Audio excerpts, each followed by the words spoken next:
Sveika, Konsuela. Sveika, Žemyna. Prisistatyk, kaip save, pavyzdžiui, prisistatytum žmogui, kuris tavęs visai nepažįsta? Kuris manęs nepažįsta? Mhm.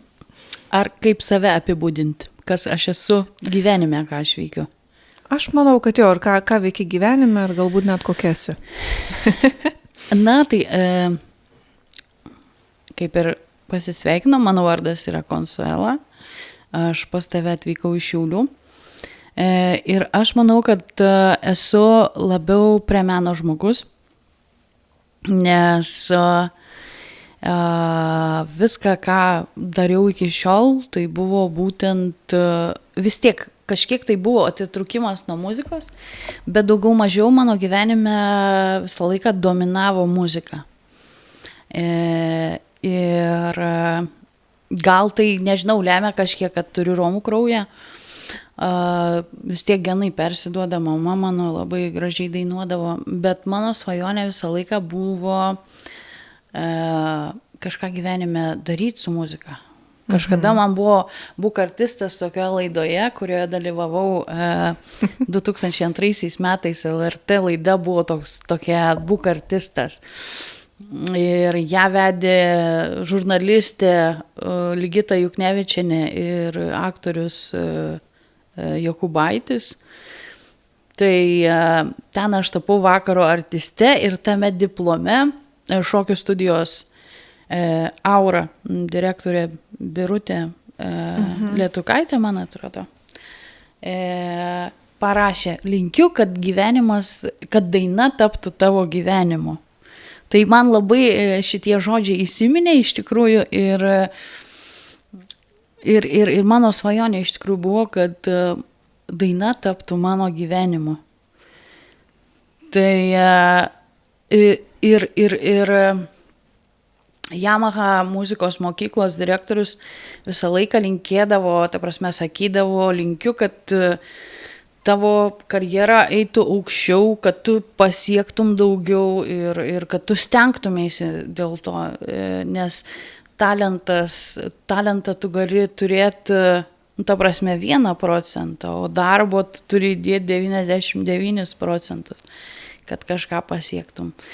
Tai manau, kad baigimas tiesiog studijų Šiaulių universitete, muzikos pedagogikos studijas ir tuo pačiu metu ten užsiiminėjimas įvairia muzikinė veikla, albumo įrašymas, tada buvo ir mokytojavimas, važinėjimas, kai pirmam kurse Šiaulių universitete.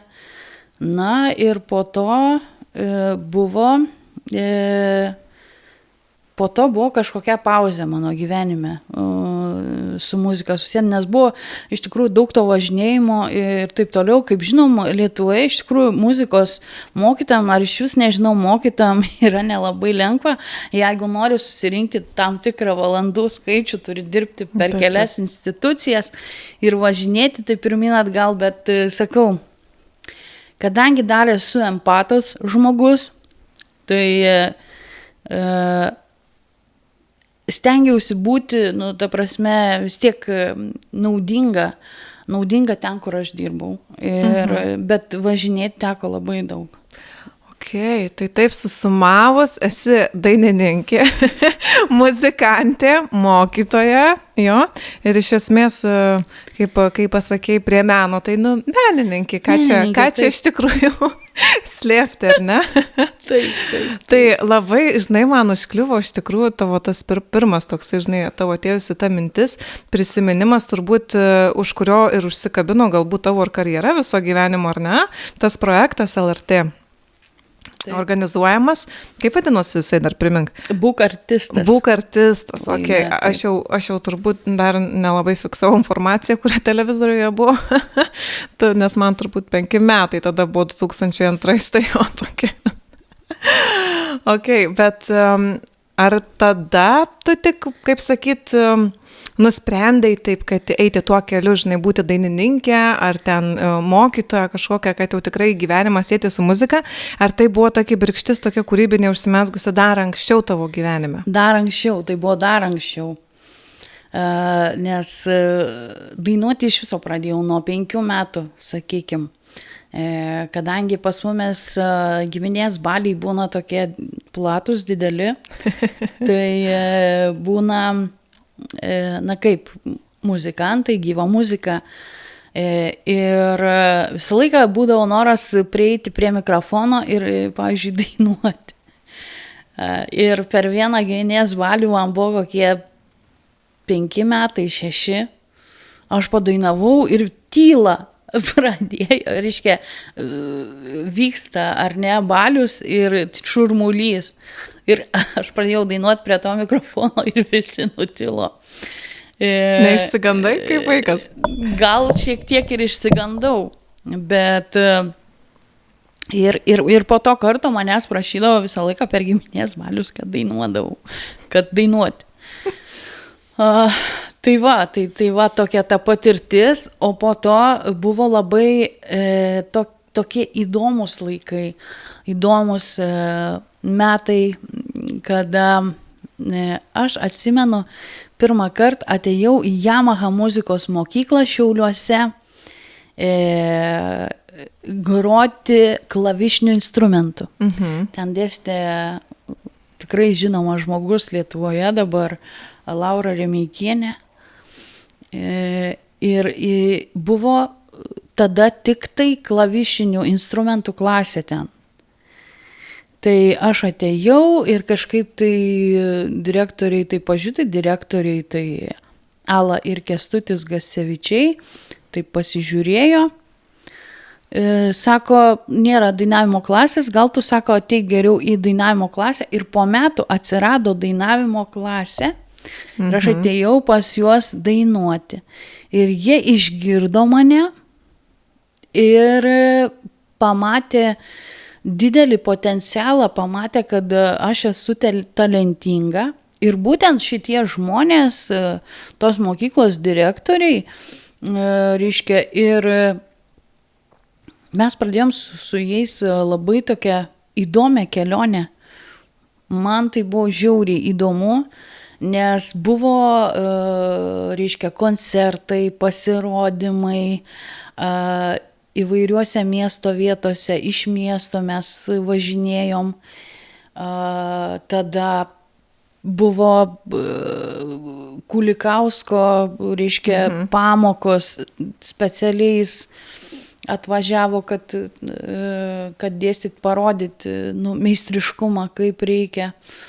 Ir dar man įsiminė iš tikrųjų toks dalykas, kad Kęstutis Gasevičius pasakė, kad nebūtinai, kad tu turi plėšti balsą dainuoti. Kartais, pavyzdžiui, tu gali ir be balso, bet išdainuoti ir, prasme, paliesti žmogų. Kad ne technika iš esmės tą lemia, ar tu paliesi žmogų ar ne? Taip. Ir žodžiu, sakau, mes su jais visur ir tada laida Būk artistas ir 2002 metais dar ir respublikinis konkursas Yamaha muzikos mokyklos. Aš laimėjau respublikinį konkursą Mažeikiuose ir į Berlyną mes pirmą kartą, į Berlyną kažkur tai buvo išvyka, su direktoriais važiavom atstovauti Lietuvos Yamaha muzikos mokyklos. O, tai čia labai didelis įvykis, ar ne? Taip, tai buvo didžiulis įvykis. Ir tame konkurse nieko aš nelaimėjau, tik sudalyvavau, bet vis tiek įspūdžiai liko visam gyvenimui. Bet apart tos mokyklos, tada po to konkurso dar buvo koncertai, dar buvo ir tiesiog direktoriai tos mokyklos pratino mane prie profesionalios scenos. Ir Vladas Klimas, toks kompozitorius, buvo sukūrė kelias dainas man specialiai, aš dainavau. Ir po to buvo koncertai, mes važinėjom su Vitalija Katanskyte, su Rūta Ščiogolevaite, su Aleksandru Makėjevu, buvo turai. Na visur, vienu žodžiu, kur galėjo, ten mane reprezentavo mokyklos direktoriai. Ir kažkaip, žinot, sakau, meno žmonės, jie tokie yra, arba aš tiesiog tokia esu, aš nemėgstu monotoniškumo. Ir po kažkiek tai laiko, aišku, aš ilgai lankiau tą muzikos mokyklą ir galvoju koncertai ir visa kita, bet galvoju, kažką reikia keisti gyvenime.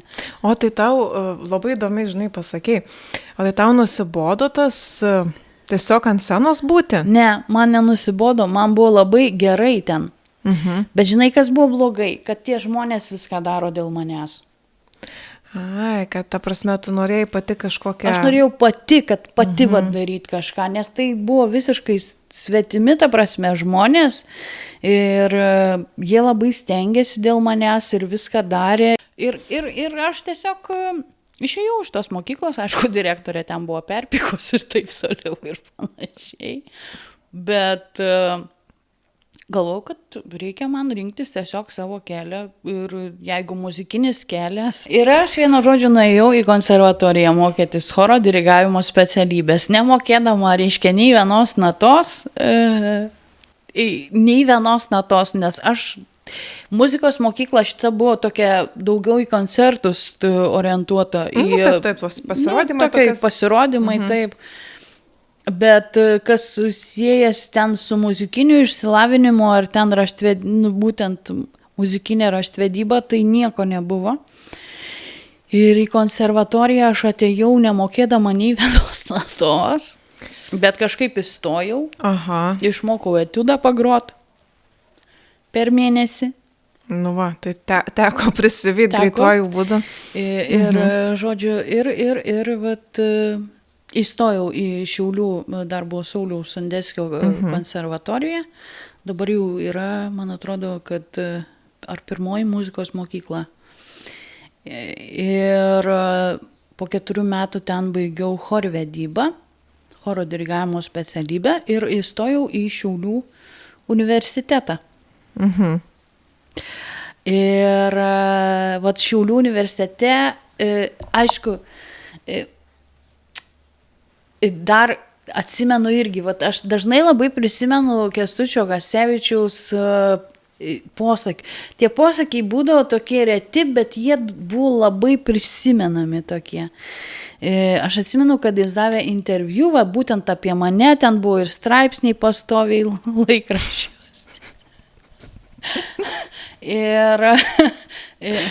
Ir žodžiu, ir jis pasakė,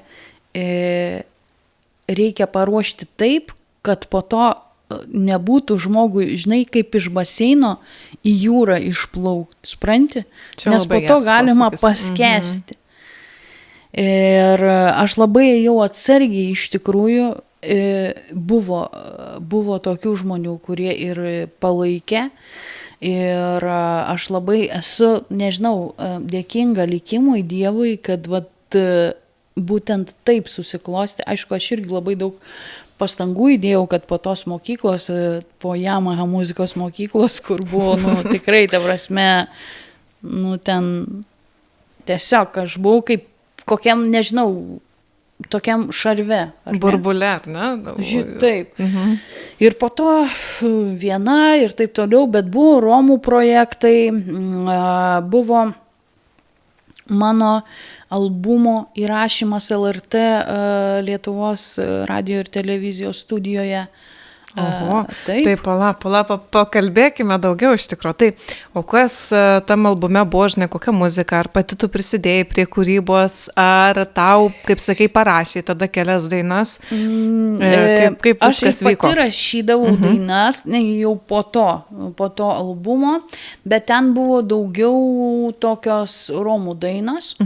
Ir ką aš padariau, tai buvo ir tradicinės tokios, tradicinio stiliaus tokios dainos Romų ir buvo dar funko ir soulo stilius. Oho, labai įdomu. Romų kalba. Tai ir tas pavadinimas buvo Soul mano albumo. O jis kažkur yra, kur galima jau pasiklausyti? Jį galima pasiklausyti, bet jis, kaip čia pasakyti, jis buvo daugiau toks pasidalinimui. Jis nebuvo, ta prasme, kažkur transliuojamas. Bet kelios dainos buvo YouTube'ai, man atrodo, įkeltos ir dar aš siunčiau tas savo dainas iš to albumo į Romų radijo stotį, kuri buvo Maskvoje. Ir ten taip pat buvo konkursas ir 2012 metais, kaip pirmą aš nusiunčiau ir net nesitikėjau nieko iš ten. Ir aš tapau laureatė ten. Čia geras. O balsavo žmonės iš Baltarusijos, Ukrainos ir Rusijos už dainas. O ten žmonės dalyvavo tie, kurie, ta prasme, jau užsiema ilgus metus muziką ir jų šeimos muziką užsiminėjo ir taip toliau. Ir aš, sako, iš kur tu esi, man parašė. Iš kur tu esi, sako, tu žinai, kad tu, sako, esi prizinėse vietose. Aš sakau, esu iš Lietuvos. Ir kaip tik tuo momentu aš turėjau ne pasą, o kortelę.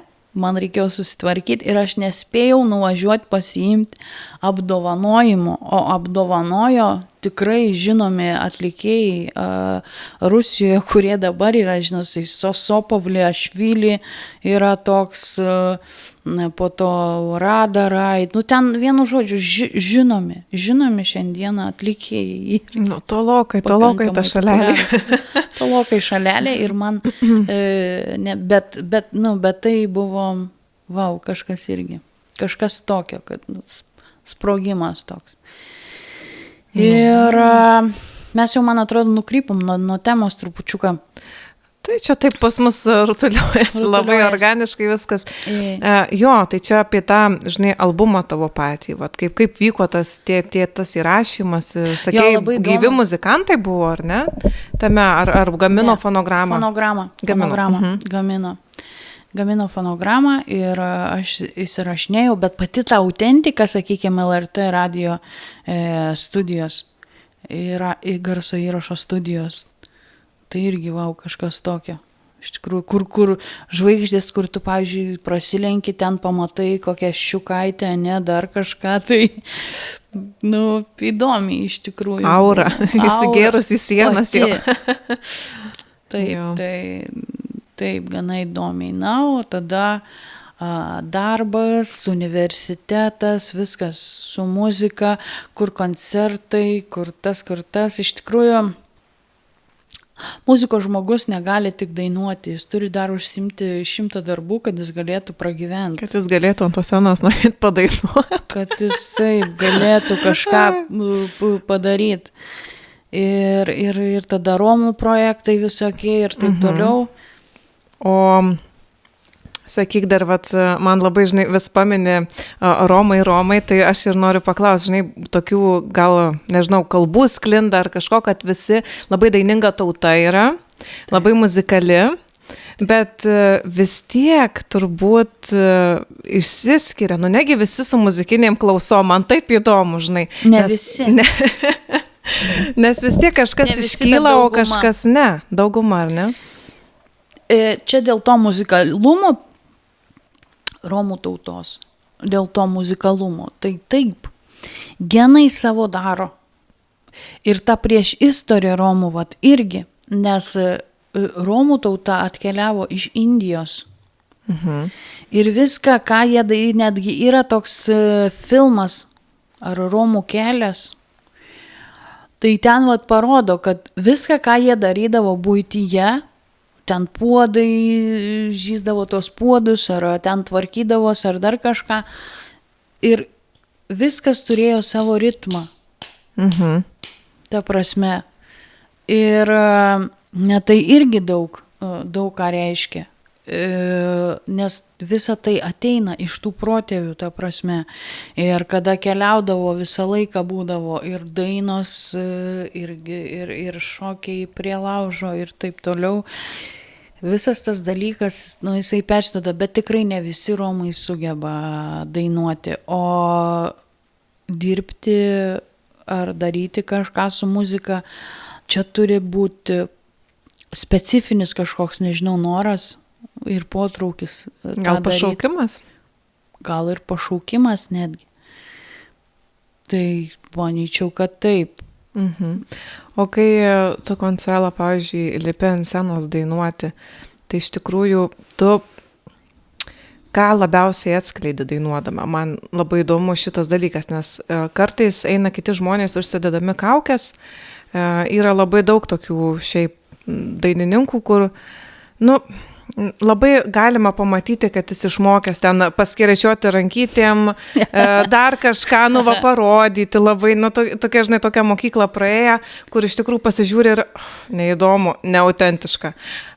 Bet aš kiek tave esu mačiusi dainuojant, tai iš tikrųjų iš tavęs labai sklinda tokia energija, kuri labai yra apgaubė, tokia šiluma labai stipri, bet ir tuo pačiu įtraukia į tavo pasaulį. Tai man labai įdomu, žinai, koks tas tavo pasaulis, kai tu dainuoji, ką tu atsineši į tą sceną. Ką aš atsinešu į sceną, tai aš atsinešu save. Viskas, kas siejasi su manim, ir tai yra pokalbis su žiūrovu, tai yra dialogas. Tai, ką aš išjaučiu, tai, ką aš noriu perteikti žiūrovui, tai yra visų pirma nuoširdus bendravimas su žiūrovu. Kada tu atiduodi ir tu gauni, tu supranti, kad tai yra tavo. Ir tu supranti, kad tu ne veltui tai darai.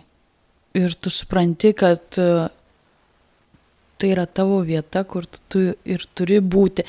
Kada tu ateini, dar girdėjau irgi, ar dėstytoja Janonienė pasakė, universitete dėstytoja Birutė Janonienė.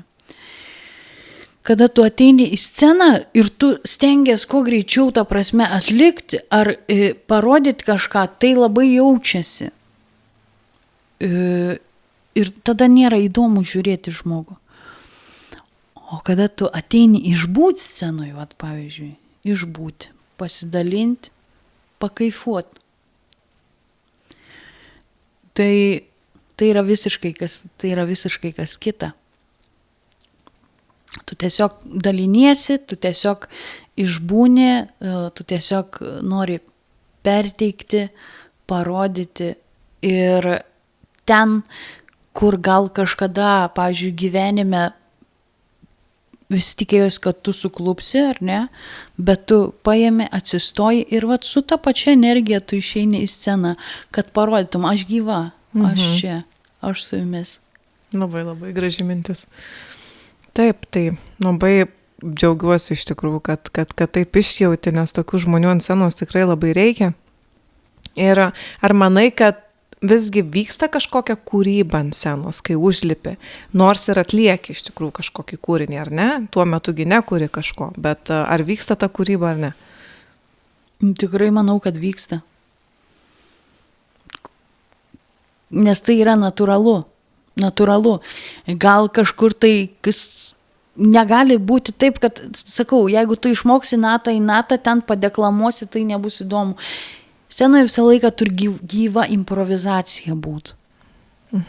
Gal net, žinai, kilo mintis man dabar tokia kūryba, tokia žaismas, energija kažkokia, ar ne, ant scenos, nes ir gali būti ta melodija, nes yra visokių, kaip sakyti, muzikinių stilių, kur tu negali kaip ir keisti, ar ne, melodijos, negali išeiti iš tų rėmų, bet tu gali jausmiškai kažkaip sukurti tą atmosferą, kažkokią, ar ne, pasidalinti su žmonėm, įkvėpti, įtraukti. Tai turbūt tokia ta kūryba. Man visada kažkaip tokie klausimai, žinai, kyla. Taip, tokia ir yra ta kūryba iš tikrųjų. Tada, kada tu įtrauki, kada tu esi įdomus ir tu stengiasi būti įdomus. Tai tame ir vyksta ta kūryba. Kaip ir kasdieninė, kaip ir ant scenos. O dabar grįžtant dar šiek tiek prie albumo tavo, tai daugiau bandai kada įrašinėti kažką, po to, kai rašei tą albumą? Ar taip ir iš tikrųjų ganėtinai uždarai duris? Nes vis tiek studijavai ir pedagogiką, tai pedagogika, aš sakyčiau, tokia, negaliu sakyti priešiška kryptis pačiam dainavimui, ar ne? Bet vis tiek labai kitokia. Tu jau esi užkulisiuose. Tai kaip čia su ta toliau vyko pas tave muzika? Ar dar kažką kūrei, rašinėjai, ar iš tikrųjų pasinėrei labiau į tą pedagogikos pusę? Pasinėriau daugiau į pedagogikos pusę. Ir, žinai, kada esi pradedantysis pedagogas, ar ne, tu pasinėri, tai tau įdomu, ne tai, kad jau kada tu esi jaunas žmogus, tau yra ne tai, kad įdomu pasinerti į tą, bet tau yra įdomu, kaip iš tos muzikos uždirbti, kaip pragyventi galų gale. Ir aišku, tu stengiasi būti naudingas savo darbovietį ir taip toliau, bet ir ieškai tų, kaip sakant, kelių. Kūrybiškai, va būtent. Ir kaip ir sakiau, tada projektai prasideda taip.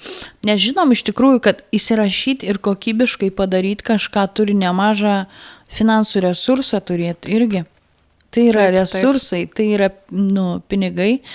Nemaži pinigai, jeigu nori kažką gerai padaryti, tai tikrai turi investuoti save. Tai va, ir dar svarbu, kad tas darbas būtų tavo irgi, kaip sakant, ne kiekybinis, o kokybinis. Tai ką tu darai, ką tu dirbi, ar su vaikais ir taip toliau. Tai va, tavo ta kūryba, ar ne, tavo tie visi dalykai nueina trupučiuką į antrą. Taip. Į antrą planą. Bet gyvenimas yra toks, jis verda ir jis keičiasi ir taip toliau. Ir vienu momentu galvojau, kad gyvenu tikrai tokį vėl, ateina toks momentas, taip monotonija, vėl tas pats. Kažką reikia keisti. Ir reiškia, buvo toks momentas, kada buvo tikrai liūdna ir aš atsimenu, atsidūriau tokioj įdomiam kolektyve. Ta kolektyvą, reiškia, man pasiūlė lankyti, man atrodo, mes kartu su ją lankėm ar universitetą, ar tą muzikos mokyklą Yamaha. Vadovė jinai ten buvo ir, reiškia, pakvietė mane į gegužė ansamblį. Mes kalbėjom apie tą ansamblį su tavimi, man atrodo. Ir, reiškia, pakvietė ten ir nors mano gyvenime buvo jau ta muzika pritilus, sakykim taip. Buvo pritilus, buvo baigtas universitetas, čia su tom krizėm Lietuvoje, buvo finansinės krizės visokios ir taip toliau, projektų nėra. Tai aš pasinešiau vienu žodžiu į tokią, kaip čia pasakyti, aš buvau šitą pavėžėję. Pradėjau dirbti pavėžėjos darbą. Taip. Ir atėjau į tą ansamblį, ten irgi dainavom, bet jaučiau, kad tai yra iš tikrųjų ne mano. Buvimas ansamblyje, ta prasme, kad dainavimas kartu ar apskritai? Ne, dainavimas kartu tai nieko. Dainavimas kartu irgi faina, ten bendrystė tokia ir taip toliau. Bet jaučiau, kada tu ateini į muzikinį kažkokį, tai jau pajauti, kad iš inercijos, ar ne? Kad tau trūksta kažko, kad save realizuotum, nes tu potencialo tai yra. Bet lubos ten labai aiškios, ar neuždėtos tam kolektyve, kur daugiau neiššausi. Taip, yra tam tikros lubos, tam tikros, ta prasme, normos, nežinau kaip pavadinti, vienu žodžiu, savo specifiką. Ir reikėjo kažko tai daugiau. Ir aš atsimenu, vis tiek su Romais projektai ir taip toliau, daugiau mažiau tai pažįstami mes labai gerai ir bendradarbiaujam su Ištvan Kvika, Sare Roma. Čia taip pat kaip mano vyresnis brolis, galima tai pasakyti. Ir jis atvažiuoja į Tamburiną, į festivalį, kurį dabar organizuoju. Taip, dar apie jį pakalbėsim būtinai. Ir, žodžiu, ir aš važiuoju, jis organizuoja Vilniuje Romų festivalį. Ir su Radžiai esam pažįstami. Radžis irgi yra vandenis pagal horoskopą, tai mums ten būna kartais pamojuojam, bet vis tiek tai aš atvažiuoju, tai jis atvažiuoja. Tai palaikom ryšį. Gopalas va Michailovskis, jis yra baigęs Lietuvos muzikos teatro akademiją pas... Taip, esu girdėjus. Pas Garbų Noreiką mokėsi. Iš tikrųjų nemažai pasiekia žmonės ir svarbu, kad jie darytų tuos darbus, ta prasme, ne vien Romų labui, ar ne, taip. Bet ir patys kažkiek tai laviruotų tarp tų dalykų ir saviugda, ir toks, kad būtų savęs prašvietimas irgi. Taip. Tai, kaip ir sakiau, ir nemažai tų žmonių buvo ir tiek, bet žinai ką, aš tau galiu pasakyti tokį dalyką, ateina kartai žmonės į tavo gyvenimą ir tarsi įsuka lemputę. Įsuka lemputę ir tau pradeda šviesti. Ir matai kelią, ar ne, kurio dabar eiti. Ir matai kelią. Nors jie iš tikrųjų, jie paliečia tave taip, nežinau, taip praėjo ir palietė. Ir išėjo. Bet lemputė paliko degti. Labai gerai čia pasakai. Tikrai taip nutinka. Taip. Net kitą kartą gali nepažinoti žmogaus, gali netyčia jį kažkur pamatyti, kažkokią jo veiklą, bet tave uždega. Ir tada ta lemputė, supranti, pradeda šviesti. Va, eini, ta muzika, reiškia, dirbi, darai kažką, bet jautiesi vienišas, ar ne? Vis tiek. Nes reikia bendruomenės. Nenori, tam reikia bendruomenės kažkokios. Ne, aš kalbu apie asmeninį gyvenimą. Ir asmeninį, taip. Jautiesi vienišas ir taip toliau, galvoji, jau pusseserės visos vaikus turi ir kažkaip tai veda tą šeiminį gyvenimą, o tu čia plaikstaisi kažko. Plaikstaisi ir nori pasiekti nepasiekiamų dalykų ar dar kažko tai ten. Nes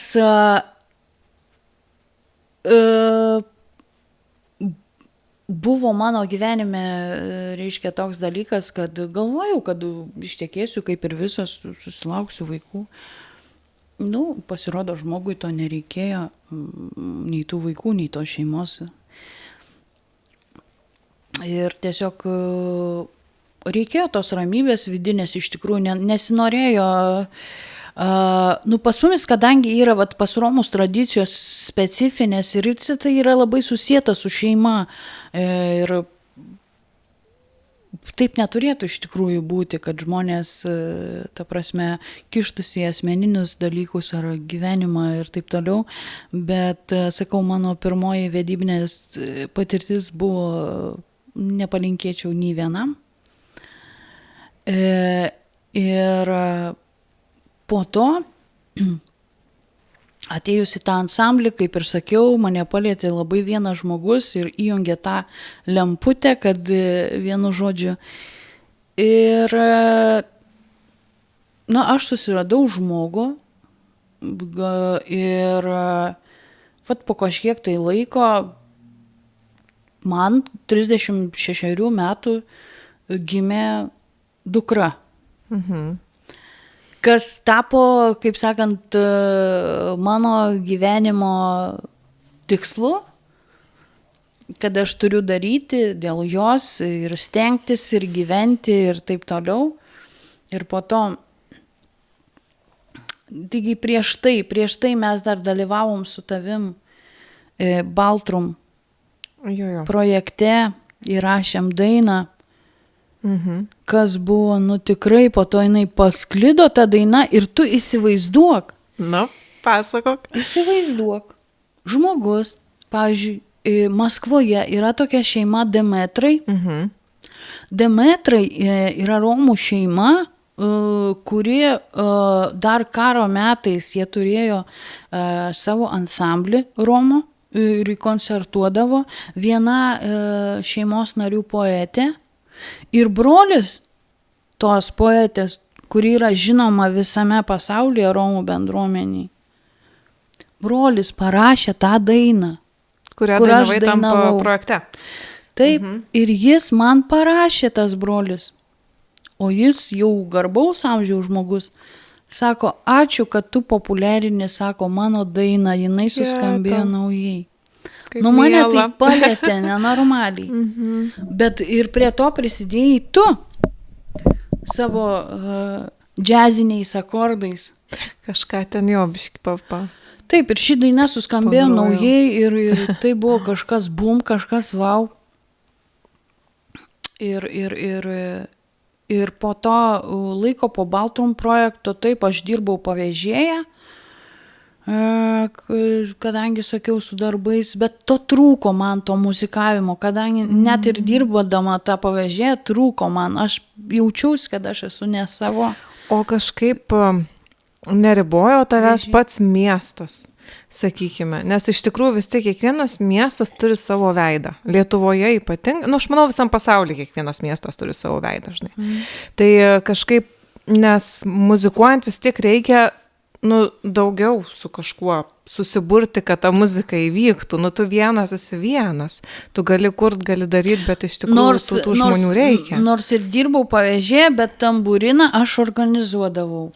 Tai vat ir pakalbėsim dabar iš tikrųjų, kaip tau kilo idėja suorganizuoti tokį puikų festivalį, kuris vyksta iš tikrųjų kiekvienais metais turbūt, ar buvo kada pertrauka? Kiekvienais metais. Dabar jau nuo 2015 metų, šitie metai bus 11 jau, kai organizuoju. Tai jau daugiau negu 10 metį vyksta. Jau daugiau negu 10 metį buvo, praeitais metais buvo jubiliejinis 10 metų. Reiškia, tas festivalis, kuriame netgi dalyvavo atlikėjas dirbantis su Madonna. O, wow, okei, pakalbėsime. Tai kaip kilo nuo pradžių, dabar atsukime laiko ratą atgal į 2015 metus ir turbūt dar ir anksčiau, nes ar tau taip tiesiog šovė į galvą mintis, kad reikia daryti tą festivalį ir ėmė ir padarei, ar buvo ilgą laiką kažkoks pasiruošimas, ten projektų rašymas, dar kažkas, kaip viskas vyko? Aš atsimenu, kad, reiškia, 2013 metais įsteigiau asociaciją Romų integracijos centras Šiauliuose. Ir ta asociacija padėjo netgi man įsteigti ne Romai, o dvi mokytojos. Tai yra Nadežda Besarab ir Oksana Mulekatskaja. Jie dirbo rusų mokykloje. Ir tiesiog, ir ten kažkaip tai sakau, reikia registruoti. Ir aš parašiau projektą, tokį draugystės žiedai buvo toks koncertas, ten buvo iš įvairių tautinių mažumų, ta prasme, tas koncertas, ir parašiau į kultūros tarybą projektą. Parašiau į kultūros tarybos šitą projektą, man finansavo. Prašau. Aš niekada negalėjau tikėtis, kad tik tai įkūriau organizaciją ir pačius pirmus metus finansavo kultūros taryba tą projektą. Bet kadangi nepateikiau ataskaitas laiku, tai man nebefinansavo niekada daugiau to. Tai va. Čia patarimas visiems kuriantiems, kad žiūrėkit dokumentus. Tai būna, kaip sakant, pirmas blynas buvo jis toks prisvilęs, bet... Gerai kepė, bet prisvilo.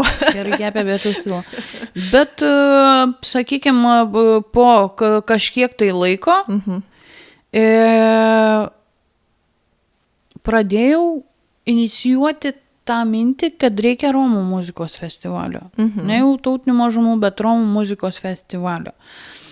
Ir kadangi mes ilgus metus irgi bendradarbiaujam, dirbom su Romų visuomenės centru, kuris yra Vilniuje, Svetlana Novopolskaja, ir buvo jų inicijuojamos projektas, tai yra Dirbkime kartu su Romais. Jisai buvo toks ilgai besitęsiantis, Ir aš buvau to projekto partnerė mūsų organizacija. Tai aš ir pasiūliau tokią mintį, kad iš mūsų pusės, pavyzdžiui, rengti Romų muzikos festivalį Šiauliuose. Kokie 3 metai jis buvo nemokamai. Žmonės ten veržėsi į tą festivalį. Nes, ir aišku, iš visų regionų dalyvavo Romai, iš visų Lietuvos regionų, ir iš Mažeikių, ir iš Kuršėnų, ir iš Vilniaus, ir iš Panevėžio, ir iš Kelmės ir taip toliau. Visi, kas norėjo save parodyti, važiuodavo į šitą festivalį ir kai kurie netgi išaugo jau iki tokio lygio, kad ir patys savo dainas reprezentuoja radijo stotyse. Visi, kurie reiškėsi, pavyzdžiui, Romų tautybės žmonės, buvo toks Džeilandas Matulevičius, jisai Lietuvos talentuose dalyvavo. Tai irgi nuolat atvažiuoja į tą festivalį save parodyti. O kodėlgi ne? Tie, kurie kuria, kurie dainuoja, Aš, pavyzdžiui, irgi būčiau norėjus, kad būtų toksai dalykas, kur aš galėčiau pasireikšti, parodyti save, savo talentą ir taip. Tai yra tiesiog. O tai manai, gal tai ir buvo kažkokia paskata kažką kurti, kad iš tikrųjų toksai kaip kažkur reikia tą kūrybinę energiją padėti, tai ir galbūt ir gimė iš tos stokos, kaip pasakyti, kad nėra kur dėti, iš vienišumo. Gal ir taip. Netgi Ištvan Kvik, Sarai Roma grupės lyderis, jis nepradėjo pirmas organizuoti, o aš čia jį perspjoviau. Tai kaip čia pasakyti, o po to jis pradėjo. Netgi jo vaikas, pavyzdžiui, pas mane dainavo kelis metus. Ir rodė, jie patys kūrė tas dainas, patys kūrė melodiją ir taip toliau. Ir man yra džiugu, kada jauni Romai gali save parodyti, bet dar džiugiau yra, kada bendruomenė, pavyzdžiui, jungiasi, jis atvažiuoja iš Latvijos, pavyzdžiui, kažkas, iš Estijos, iš Amerikos turėjom, iš Ukrainos dabar bus šiais metais. Gal ir kitoks visai atspalvis, ar ne? Ta pati tauta, bet jeigu jis tampa jau tarptautiniu. Pirmą jis buvo toks Respublikos lygio, o dabar jis tampa jau tarptautiniu. Tai irgi džiugina, kad vyksta pažintis. Žmonės parodo save iš kitos pusės, pavyzdžiui. Ir tas palaikymas vienas kitą visada yra gerai, bet ir žmonės susipažįsta artimiau su Romų kultūra ir pamato, kad yra kitaip. Sakau, praeitais metais labai džiugu buvo, kada atvažiavo pasaulyje žinomas atlikėjas. Galiu drąsiai pasakyti, Vadim Kalpakov. Jisai 2018-2019 metais turėjo Sweet and Sticky turą su Madonna Holivude. Ir jie ten koncertavo Gogol Bordeaux, buvo tokia grupė. Ir jis. Ir, vienu žodžiu, ten buvo ką pamatyti. Ir svarbiausia, kad mes su juo susitikom su tuo žmogum Estijoje. Aš Estijoje dalyvavau festivalyje ir jis ten buvo. Ir tiesiog tarp mūsų, kaip ir sakau, mes tokie be sienų žmonės esam ir iš karto prisėdai, gitarytę rankoje, padainuoji. Aš esu vieną kartą dalyvavus pas tave, tada ir tą dainą pritariau tau dainuoti, iš tikrųjų galiu tik patvirtinti, kad labai, labai nuoširdus, labai atviri žmonės. Taip, tam santykiui su kitu, kas yra iš tikrųjų labai miela. Taip, mes visą laiką stengiamės, kaip sakant, kad svečias neliktų nusiminęs ar vis tiek priimti, nes žmogus atvažiuoja pas tave, tai tu turi jam, kaip sakant, dėmesio jau suteikti, kad jis nebūtų nusivylęs. Ir manyčiau, kad taip visur turi būti pas normalius žmonės. O šiaip pasirodai kiekvienais metais pati savo festivalyje. Solo numerį kokį, ar ne? Būtinai. Tai, Būtinai, nes tai yra irgi platforma, ar ne? galimybė. Galimybė. Pati savo susikūrė iš tikrųjų Pati sau, vietą. taip. Nu, čia yra nuostabu, iš tikrųjų. Esi tikrai, manau, daugeliu įkvėpimas šitoj vietoje. Ir man dar, žinai, kas atrodo, kad vis tiek tavo tautoje Romų, tai kažkaip, nu man toks, jeigu aš klystu, tu mane pataisyk, gerai? Taip. Susidaręs įspūdis, kad vis tiek vyrai dominuoja. Daugumoj. Bet nes tu, kaip aš matau kaip tave, tai tu viena iš, nu, realiai labai, nu, tikrai, nu, tokia viena iškilusiasi iš visų kitų moterų. Nu, tikrai taip, kažkaip aš tave taip matau. Nes kodėl daugiau nėra kitų moterų? Dainininkių žinomų ir taip toliau. Nes aš mastau open mind, žinai, toks yra.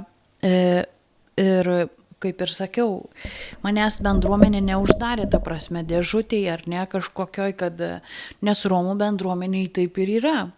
16-17 metų, viskas, šeima, vaikai ir taip toliau. O dar atrodo, kiek daug gali patirti. Ne pas visus. Ne pas visus. Ne pas visus. O pas mane būdavo visą laiką, nuo mažens toks, atsimenu dar dėstytojas Lygutas sakydavo man universitete, sakydavo, tu esi underkinda. O taip pasakydavo man, aš taip žiūrėdavau į jį. Sako, šaunuolė mergaitėsi, tu esi, sako, underkinda. Tai tas underkindizmas, kaip sakant, daug kur irgi, nu, ta prasme, kad, nu, sakau, to monotonija, jinai nėra įdomi, tu turi save išbandyti įvairiuose srityse, pabandyti. Tas nepasisekė, darai tą, darai kažką, darai. Aš tai gal visgi toks bet tu myli tai, ką tu darai. Vidinis dalykas, ar ne, vidinė ugnis ir tas smalsumas ir veda į priekį ir galbūt vis tiek, kad ir kur gimsta, ne, kad ir kokoj šeimoje, nu vis tiek tas, matyt, troškimas yra stipresnis. O dar už tą visus ribojimus. Vat aš, žinot. Ar žinote? Mes žinome. O dar, nežinau kaip kitiems, pavyzdžiui, bet man yra tokia pajautimas, pavyzdžiui, gamtos. Aš esu gamtos vaikas. Ir viskas tai ateina, ta prasme, ta meilė ateina, gyveni, reiškia, turi mylėti. Be meilės nieko nėra. Netgi tai, ką darai, turi mylėti. Nes be to tu nepasieksi jokių rezultatų. Jokių rezultatų. Ir kartais, kaip ir sakau, būna įvairių dalykų gyvenime. Būna nuosmukiai, būna praradimai, taip toliau ir panašiai.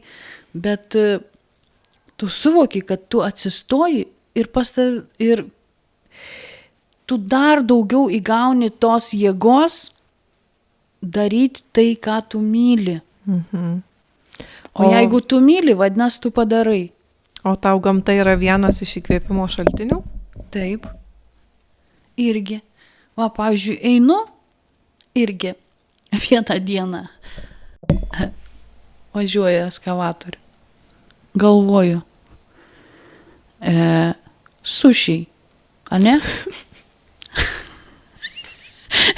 Žmonės mėgsta sušius. Žuvis plaukiojo vandenį, ar ne? Ja pagavo. Jinai visiškai yra ta prasme. Nu, aišku, žmogus perdirba taip, kad jį dirbtų ta žuvis ant jo, bet jis pagauna ją vandenį. Nu, realiai. Nu, taip. O čia yra nuo Dievo viskas, supranti? Ryžiai auga irgi ant vandens, jie yra nemokami. Bet tu padarai taip, kad kitam patiktų. Iki to yra kelias, iki sušių, iki nemokamų produktų, ar ne? Iki to irgi yra kelias. Tau reikia taip padaryti, kad danešti žmogui tą, kaip sakant, unikalų produktą, kuris jam patiktų. Taip yra ir su žmogum. Ir nesvarbu, ką tu darytum, ar muziką užsiimtum, ar ne? ar verslu, ar dar kažką. Svarbu, kad tavo gyvenimas duotų tau vaisių. Taip, žinai, aš manau, kad kiekvienoje srityje žmogus kuria. Ir aš net kai tinklalaidę pavadinau tarp kūrybos ir žmogaus, tai niekada nenorėjau apibrėžti, kad tai bus tik menininkai ir tik tai kažkokie nes apskritai man atrodo, kad menininko kelias jis baisiai neapibrėžtas yra. Iš tikrųjų visiems atrodo, kad menininkas jis kuria, o kiti žmonės kažkaip gyvena.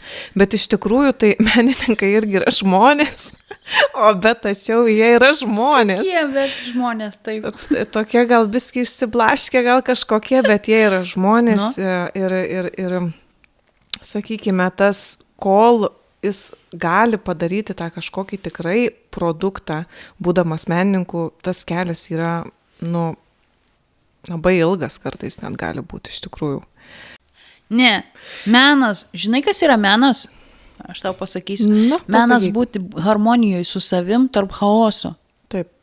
Va čia yra menas, tikrai, kada tu gali išlikti harmonijoje su savim, o tai, ką tu darai, pavyzdžiui, tai, ką tu kuri, ką tu darai, atneša tau ramybę, va tas yra pats geriausias dalykas.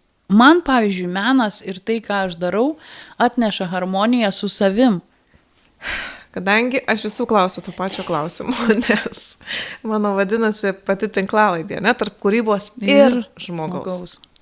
Tai tas ir žodis yra tas tiltas, kaip sakau, kuris jungia tave kaip žmogų pirmiausia ir tada kaip kūrėją.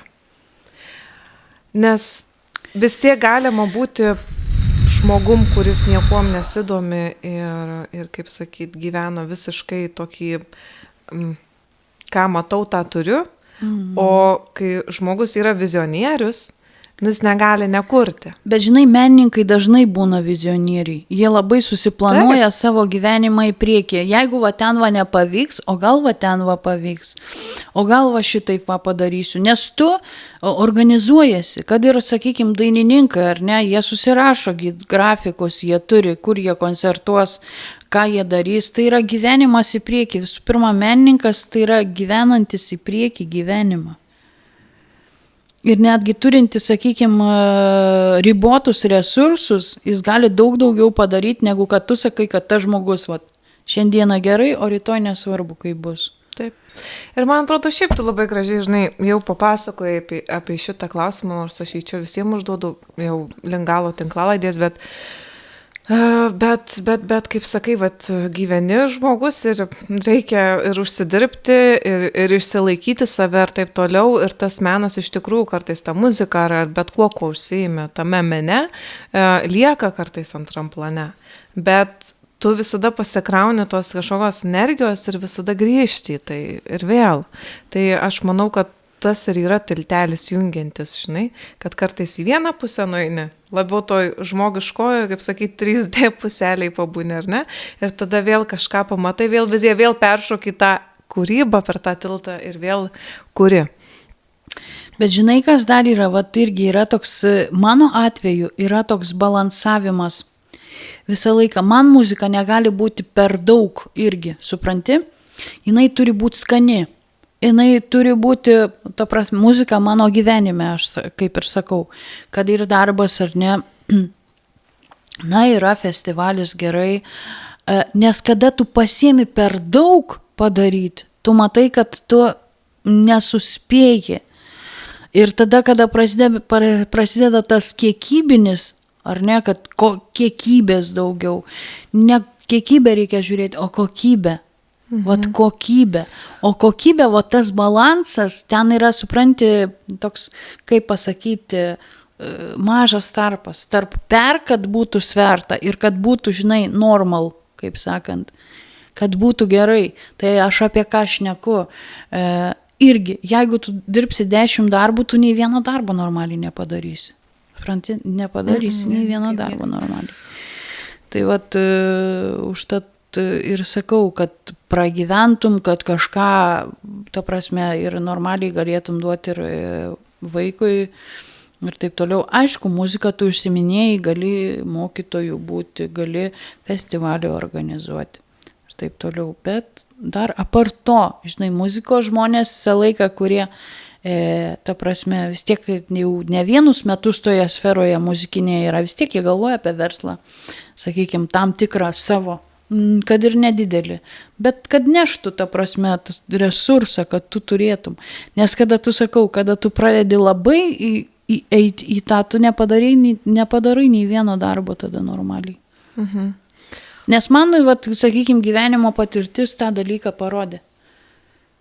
Kada tave, pavyzdžiui, irgi ir institucijos, sakykime, ten, kur tu dirbi, pradeda tampyti ir sakyti, kad čia yra datos, čia yra tas, tu turi tą. Ten tavo laisvė, aš kart tik tai ne? O tu nemėgsti tų dalykų labai, aš nemėgstu, aš žiauriai nemėgstu tų dalykų. Kada mane sustato toks biurokratija, nes, meno žmonės yra laisvi, tu patys supranti tą dalyką. Taip, visiškai suprantu. Ir kada tave suspaudžia, kad turi daryti ne taip, o va taip, viskas, menas dingsta, ten jo nebėra daugiau. Taip, ten jau, kaip sakinė, nerasi, neberasi nieko. Taip. Tai va, tai sakau, kad tu turėtum tą laisvę, polėkį kurti, reiškia, meną daryti, kad ir žmonėm patiktų, ar ne? Tu turi turėti kažkiek laisvumo irgi. Kažkiek laisvumo. Bet apart to, sakau, ne vien muzika užsiminėt. Kadangi jau tinklalaidė eina visai pabaigą, tai labai norėčiau tavęs paklausti tokio ir galbūt įkvėpti ir klausytojus šituo klausimu ir tavo atsakymu. Ką galėtum pasakyti jaunam kuriančiam žmogui, kuris dar tik tai pradėjo eiti, ar ne? Ką jam galėtum patarti? Eiti, nebijoti, dalyvauti visur, kur tik gali dalyvauti, save rodyti, nes tai yra labai sveikas dalykas iš tikrųjų pamatyti, kaip kiti rodo save, tą, kaip sakant, vis tiek konkuruoti